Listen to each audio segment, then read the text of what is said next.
एक गांव में एक गरीब आदमी की कहानी है जो दिन रात मेहनत करता था। उसकी मेहनत का एकमात्र उद्देश्य था अपने बेटे को पढ़ाना, ताकि वह भविष्य में बड़ा आदमी बन सके। वह खुद भूखा रहकर भी अपने बेटे के लिए किताबें लाने की कोशिश करता।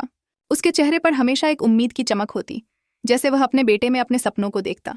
पिता की मेहनत ने बेटे को शिक्षा का महत्व सिखाया था, लेकिन वह उम्मीदें एक दिन ताश के पत्तों की तरह बिखर गईं। जब बेटा पढ़ाई छोड़कर शहर गया तो पिता का दिल टूट गया। शहर की चकाचौंध ने बेटे को अपनी ओर खींच लिया। वह बुरी संगत में फंस गया और धीरे धीरे उन्होंने सब कुछ गंवा दिया। पिता के सपनों का महल एक पल में धराशायी हो गया।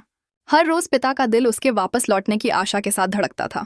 वह दरवाजे पर बैठकर अपने बेटे के लौटने का इंतजार करता, लेकिन दिन बीतते गए और बेटा वापस नहीं आया। गांव के लोग उसकी परेशानी को समझते थे, पर कोई भी उसे सांत्वना नहीं दे पाता। पिता की आंखों में बस एक अधूरी कहानी थी जो कभी पूरी नहीं हो सकी। समय गुजरता गया और बूढ़ा पिता अकेला पड़ गया। उसकी आंखें अब हमेशा के लिए बंद हो गईं और उसे अपने बेटे के सपनों की यादों के सिवा कुछ नहीं मिला।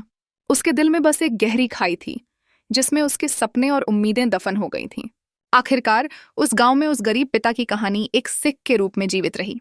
यह हमें ये याद दिलाती है कि कभी कभी मेहनत और प्यार भी नगण्य हो जाते हैं, जब सपनों के पीछे दौड़ने वाला उनका मूल्य नहीं समझता। सपने, जो भविष्य का एक चेहरा होते हैं, कभी कभी चुराए जाते हैं और तब वे बस यादों में रह जाते हैं।